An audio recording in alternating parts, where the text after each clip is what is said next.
네, 우리 앞뒤 잡으면 이렇게 인사하겠습니다. 하나님을 영화롭게 하십시오. 네, 우리 다시 한번 이렇게 인사하겠습니다. 핑계대지 맙시다. 네, 오늘 본문에 있는 말씀입니다. 네, 오늘 로마서 강의 네 번째 시간 계시된 진리, 거부된 영광이라는 제목으로 말씀을 전하도록 하겠습니다. 오늘 그 본문 말씀이 로마서 1장 19절에서 21절인데 오늘 본문 말씀은 인간의 근본적인 문제가 무엇인지, 그리고 왜 모든 사람이 하나님 앞에서 변명할 수 없는지를 분명하게 보여주고 있습니다. 사도 바울의 앞선 18절의 말씀, 우리 지난주에 함께 봤던 말씀인데 그 말씀에 이렇게 기록되어 있습니다. 하나님의 진노가 불의로 진리를 막는 사람들의 모든 경건하지 않은가, 불의에 대하여 하늘로부터 나타나나니, 이렇게 얘기했습니다. 그렇다면 우리는 자연스럽게 이런 질문을 할 수 있습니다. 사람들이 정말로 그 진리를 알고 있었을까? 그들에게 하나님을 알만한 충분한 증거나 이유가 있었을까? 이렇게 반문할 수 있습니다.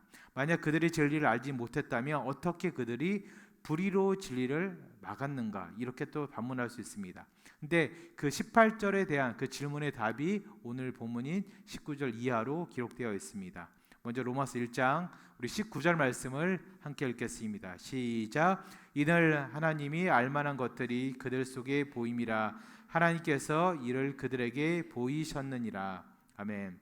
사도 바울은 먼저 하나님을 알만한 것, 즉 하나님에 관한 지식이 사람들 속에 분명히 있다고 말하고 있습니다. 여러분, 여기서 보임이라 이 단어는 헬라어 원어로 파네론인데 그 뜻은 분명한, 명백한, 드러나다, 이런 뜻을 가지고 있습니다.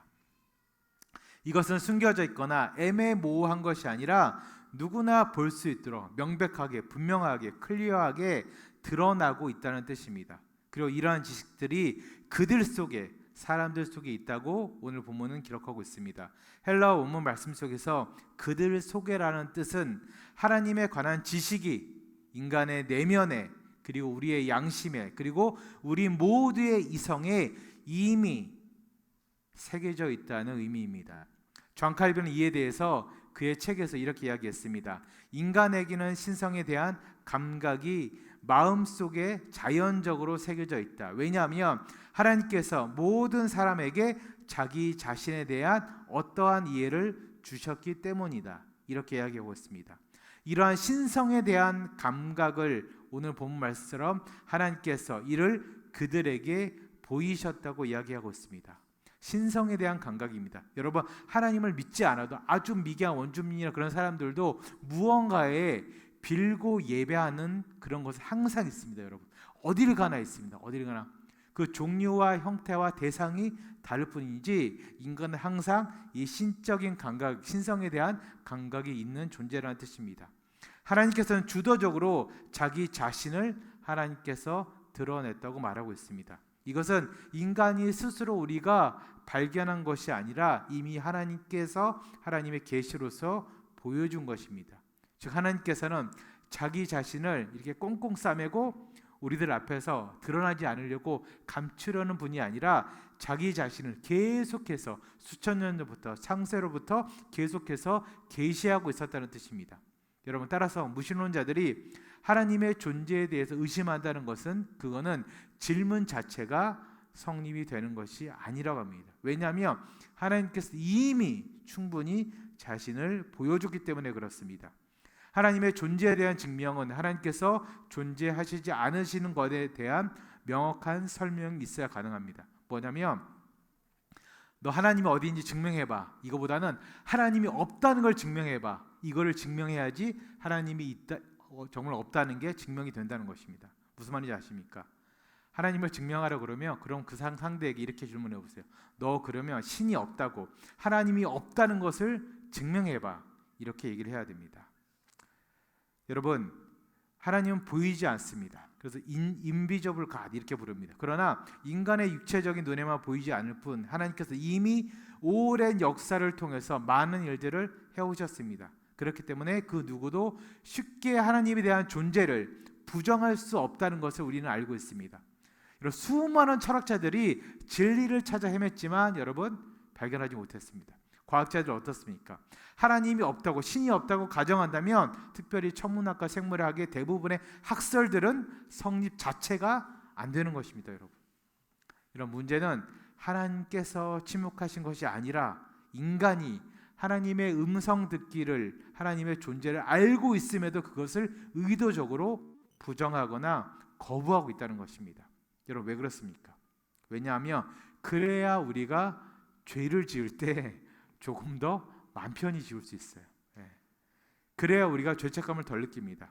인간은 누구나 여러분 크게 마음 먹지 않아도 아주 자연스럽게, 아주 자주, 아주 습관적으로 죄를 짓습니다.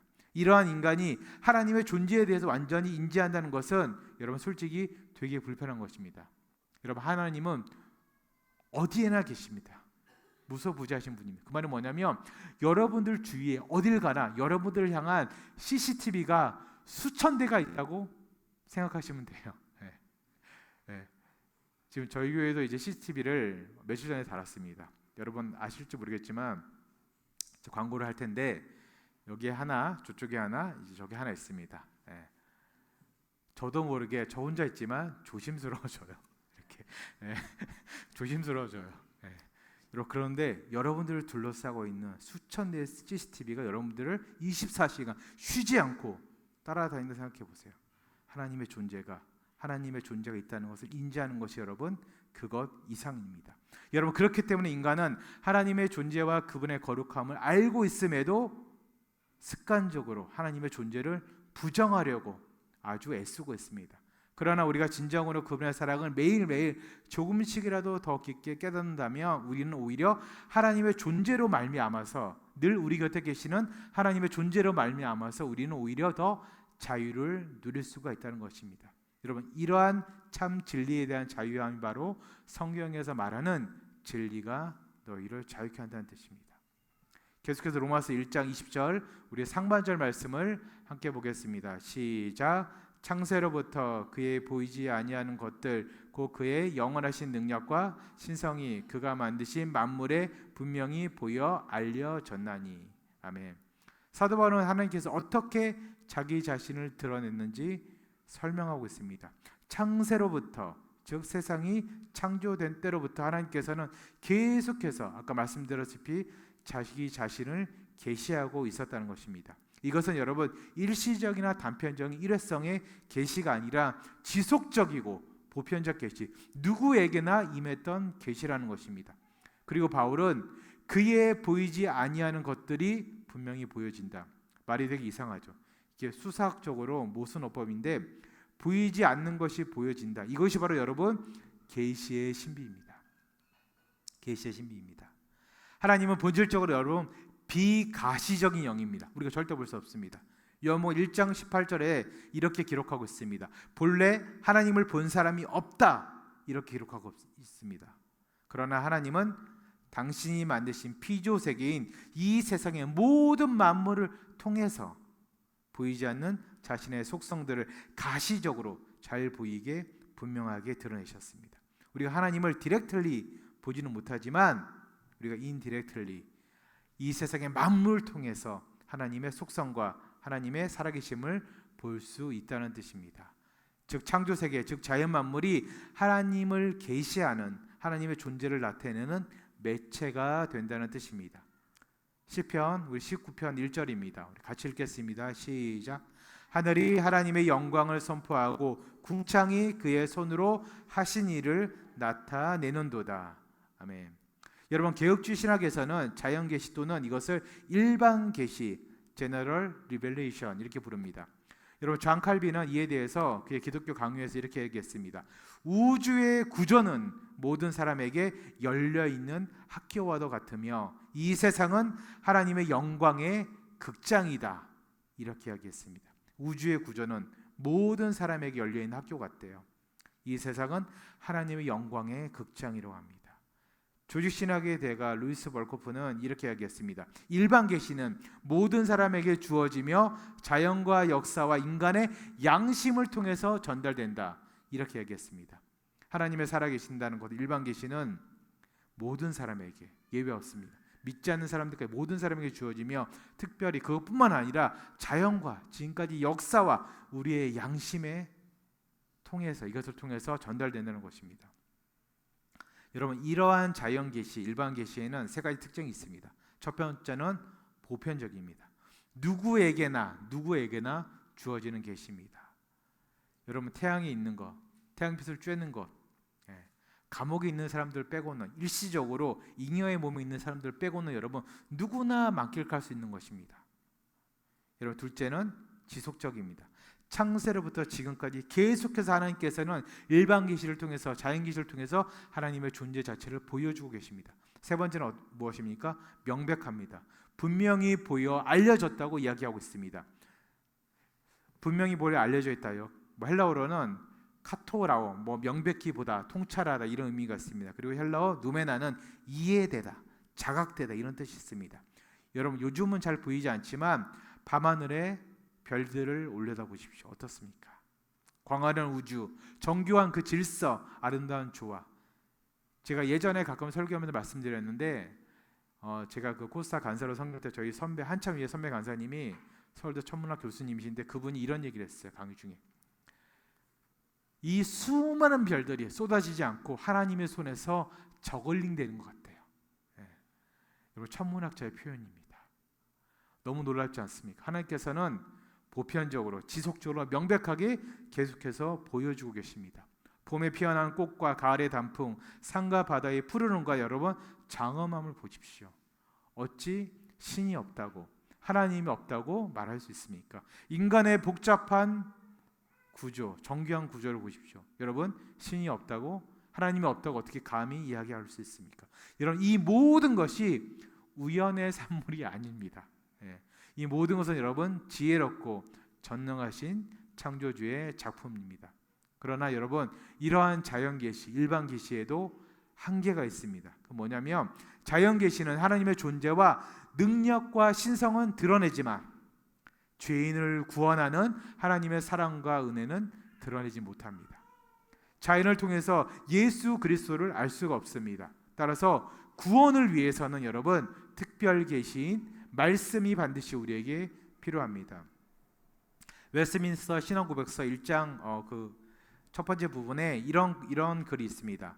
자연의 빛과 창조와 섭리의 사역들이 하나님의 선하심과 지혜와 능력을 나타내며 사람들로 하여금 핑계할 수 없게 하나 그것들만으로는 구원에 필요한 하나님과 그의 뜻에 관한 지식을 주기에 충분하지 않다. 이렇게 기록되어 있습니다. 여러분, 이 부분을 조금 나중에 좀 깊게 다루기로 하고 곰곰이 한번 생각해 보십시오. 나중에 한번 스스로 이거 한번 그 유튜브 보면은 여러분들 이렇게 PPT도 캡처할 수 있는데 자연의 빛과 창조의 섭리와 여러 사역들이 하나님의 선하심과 지혜와 능력을 나타내므로 우리가 핑계할 수 없어요. 모든 사람들이 핑계할 수 없으나 그것들만으로는 구원에 필요한 모든 것이 채워지지 않는다는 뜻입니다. 여러분, 계속해서 우리 로마서 1장 20절 우리 후반절 말씀을 함께 보겠습니다. 시작. 그러므로 그들이 핑계하지 못할지니라. 아멘.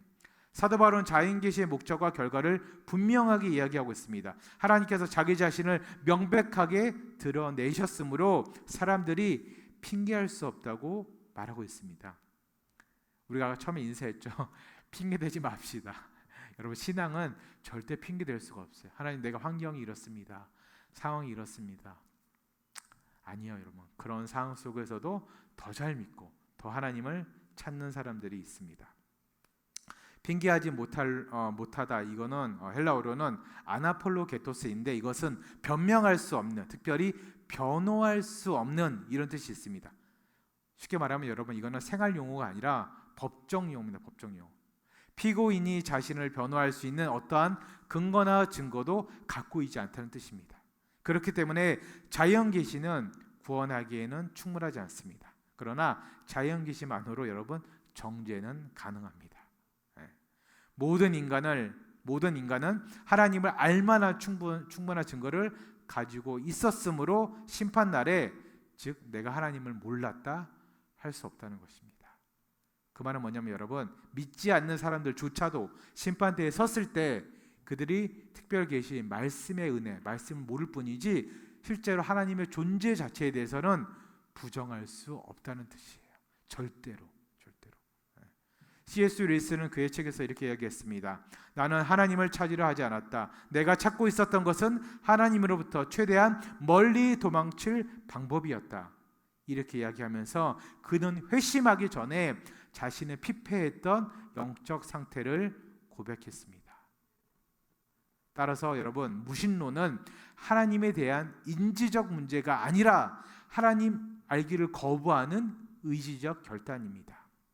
지금 무신론자들 대부분 보세요. 진짜로 몰라서 모르는 게 아니에요. 의지적으로 하나님 알기를, 하나님의 존재 자체를 거부하려고 엄청 공부하고 엄청 했습니다. 실제 여러분 그래요. 시편 우리 14편 1절을 함께 읽겠습니다. 시작. 어리석은 자는 그의 마음에 이르기를 하나님이 없다 하는도다. 아멘. 여러분, 여기서 어리석음은 진짜로 모르는 게 아니에요. 알아요. 지적 어리석음이 아니라는 거예요. 영적 어리석음을 뜻합니다. 계속해서 우리 로마서 1장 21절 함께 읽겠습니다. 시작.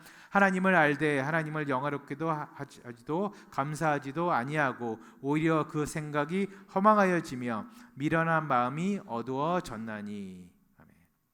방금 읽은 말씀에서 사도 바울은 자연 계시에 대한 인간의 반응을 묘사하고 있습니다. 하나님을 알되 그들은 하나님을 알았습니다.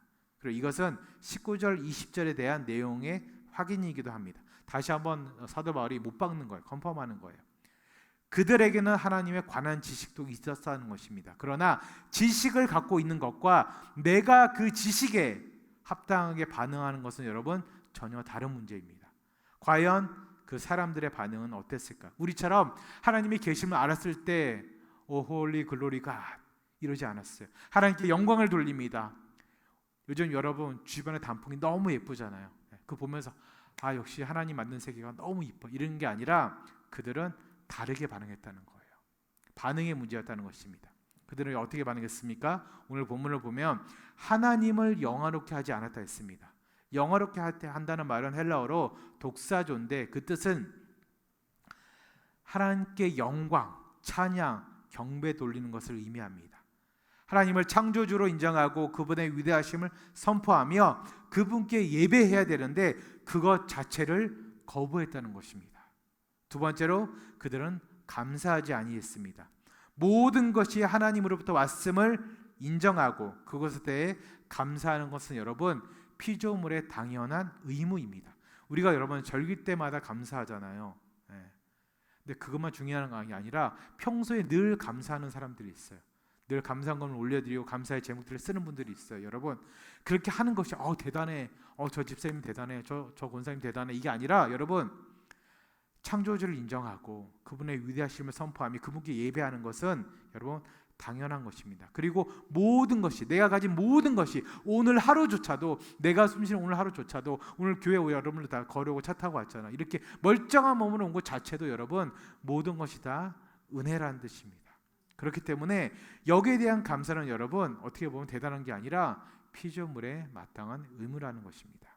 그러나 인간은 하나님의 은혜를 당연히 여기거나 아예 무시하는 쪽으로 계속해서 살아가기 시작했습니다. 존 스토트는 그의 책 로마서 강의에서 이렇게 얘기했습니다. 영광과 감사는 피조물이 창조주께 드려야 할 합당한 반응이라. 모든 죄의 뿌리는 하나님을 영화롭게 하지 않고 감사하지 않는 것이다. 이렇게 얘기했습니다. 영광과 감사, 방금 말씀드린 것처럼 우리 피조물이 하나님께 드리는 마땅한 반응이에요. 당연한 반응이에요. 근데 모든 죄의 뿌리가 어디서 온다고요? 하나님을 영화롭게도 하지 않고 감사하지 않는 것이 바로 우리가 짓는 모든 죄의 뿌리입니다. 여러분 이게 왜 중요합니까? 결국 죄로 인해서 구원받지 못합니다. 그 말은 뭐냐면 하나님을 영화롭게 하지 않고 하나님 감사하지 않으며 결국 결과물은 구원받지 못하는 것에 이른다는 것입니다. 이러한 거부의 결과, 감사하지 않음의 결과가 여러분 무엇이었을까요? 로마서 1장 21절 하반절 말씀을 함께 읽겠습니다. 시작. 오히려 그 생각이 허망하여지며 미련한 마음이 어두워졌나니. 아멘. 이렇게 이야기하고 있습니다. 여기서 생각이라는 말은 헬라어로 디알로기스모스입니다.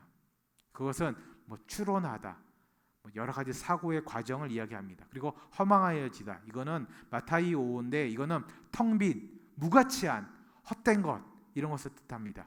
하나님을 거부한 인간의 이성은 여러분 텅 빈 상태로 무가치하고 헛된 상태로 결국 남아있게 된다는 뜻입니다. 그리고 그렇게 텅 빈 상태가 된 인간의 이성은 헛된 것들로만 가득 채워집니다. 뭘로 채워집니까? 탐욕과 거짓으로 채워집니다. 억눌림과 이기심으로 채워집니다. 그리고 교만으로 채워집니다.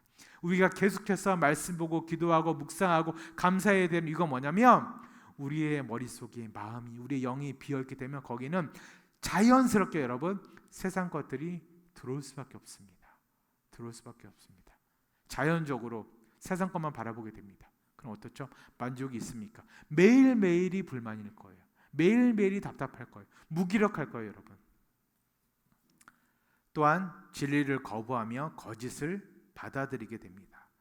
빛을 거절하면 우리는 자연스럽게 어두움 속에 거할 수밖에 없다는 뜻입니다. 바울은 또한 미련한 마음이 어두워졌다고 말하고 있습니다. 여기서 말하는 여러분 미련함은 아둔함이 아닙니다. 바보스러움이 아닙니다. 여기서 말하는 미련함은 분별력이 없다는 뜻입니다.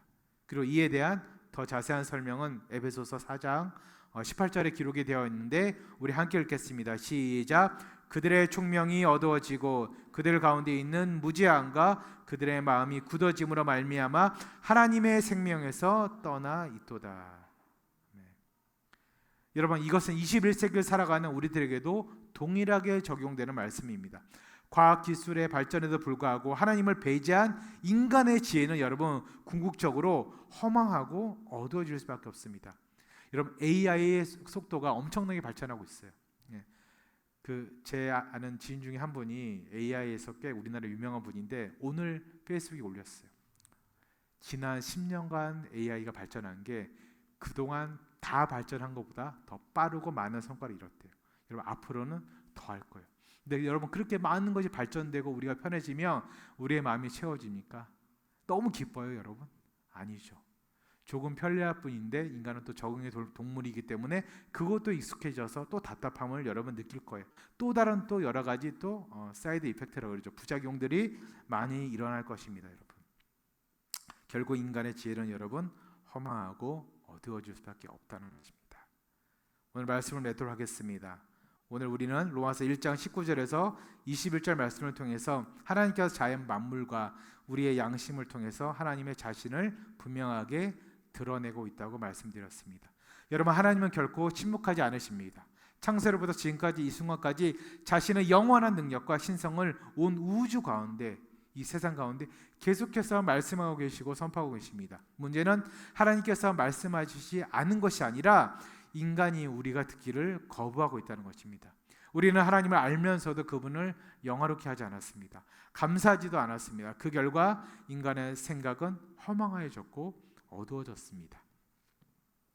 그러나 오늘 이 말씀이 우리를 계속해서 정죄하는 것만은 아닙니다. 이것은 우리로 하여금 다시금 우리가 돌이켜서 하나님께 나아가라는 은혜의 초대이기도 합니다. 하나님께서는 당신을 드러내셨을 뿐만 아니라 여러분 어떻게 했죠? 예수 그리스도를 통해서 구원의 길을 열어두셨습니다. 이제 우리는 하나님을 영화롭게 하며 감사하는 삶으로 그 모든 것에 하나님이 계시된 모든 것에 응답하며 살아가야 됩니다. 여러분 매일 아침 눈을 뜰 때 그리고 하늘을 바라볼 때 여러분 감사하시기 바랍니다. 우리 주변의 모든 자연과 피조물들을 바라볼 때 심지어 사랑하는 내 자녀들 남편과 아내를 바라볼 때 우리 부모님들을 바라볼 때 여러분 그 속에서 하나님의 영광을 발견하시고 감사하시기 바랍니다. 더 이상 우리의 생각을 세상의 허망한 것들로 세상의 어두운 것들로 채우지 마시고 하나님의 진리로 하나님의 은혜로 채우시기 바랍니다. 여러분 어두워진 마음은 오직 하나님의 빛으로만 밝아질 수가 있습니다. 하나님을 아는 지식이 여러분 단순한 머리의 지식에 그치지 않고 우리의 삶 전체를 변화시키기를 다시 한번 주님의 이름으로 축원드립니다. 여러분 아무쪼록 계속해서 우리의 상황과 형편과는 관계없이 늘 우리를 지켜주시고 보호해주시고 늘 올바른 길로 인도해 주실 그 하나님을 의지하시기 바랍니다. 그것을 믿고 지금은 아니더라도 그것을 믿고 여러분 힘든 삶 가운데서도, 답답한 나의 인생 모든 가운데서도, 여러 가지 억눌린 가운데서도, 여러분 아픔과 슬픔 가운데서도 하나님을 영화롭게 하시고 감사하는 삶을 사시기를 주님의 이름으로 축원드립니다. 우리 이 시간 우리 찬양하도록 하겠습니다.